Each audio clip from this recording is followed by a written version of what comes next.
and I was calling my dad, who was in the hospital, but he couldn't tell me, so I knew something was really wrong. Because one thing about Dad was that he really loved his food. So much so that Dad had this habit that he never talked while he was eating.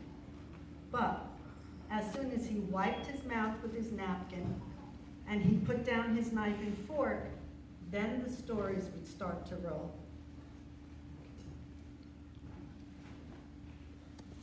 But this time, it was something different.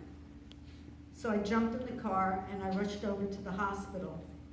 It was before visiting hours, but I managed to get in to see him.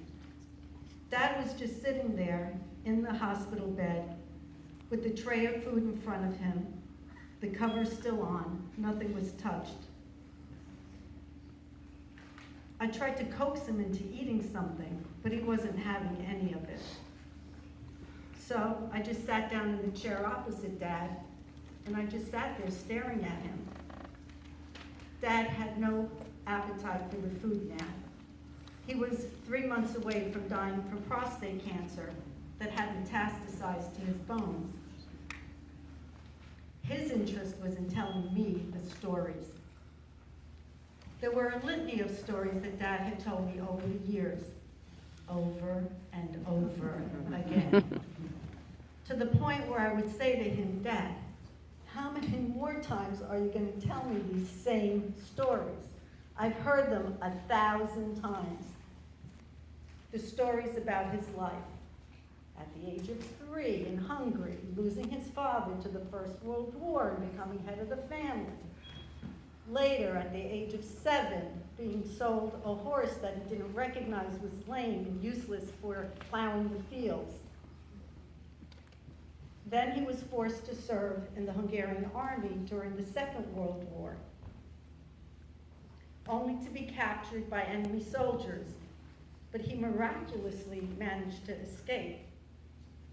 And he walked his way back to his village disguised as a farm worker, a journey that took him 2 months, and one of the very few men who ever made it back to the village. And when he finally did make it home, I remember my dad telling me that he silently stood at the back farmhouse door. It was lunchtime, and he overheard his mother scolding my brother, saying, "Your poor father would love to have this soup, so appreciate how lucky you are, and eat some of it right now." But then she noticed someone standing at the open door. And she said to my mother, "Give the poor beggar some soup, he looks hungry."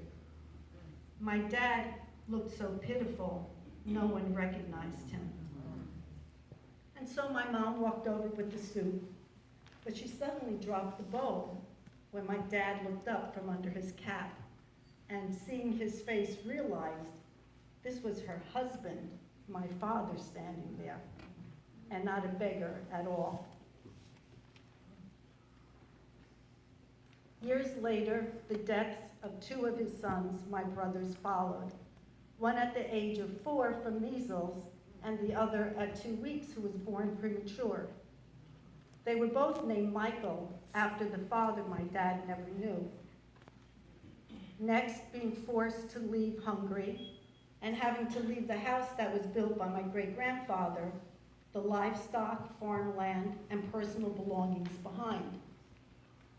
Afterwards, working for the American soldiers while in exile in Germany, and trading in the chocolates that he received for potatoes that would be cooked as the evening meal for me and my brother Frank. I remember my mom always telling me how Dad would wait until she, my brother, and I had finished eating before he would take a bite. Finally, starting over again, this time in the States, not knowing any English, working any jobs he could get to pay off the debt to his in-laws who had paid the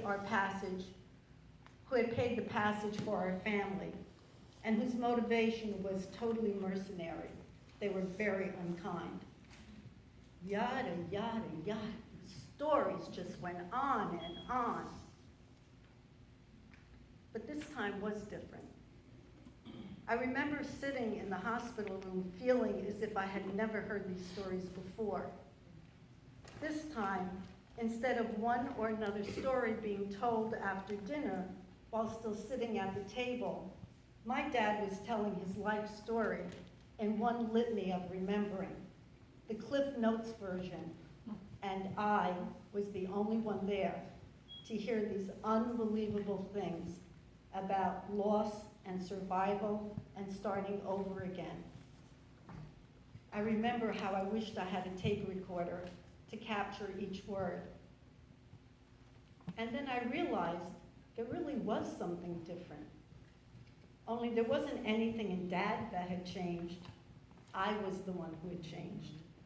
This time, I didn't ask Dad to stop.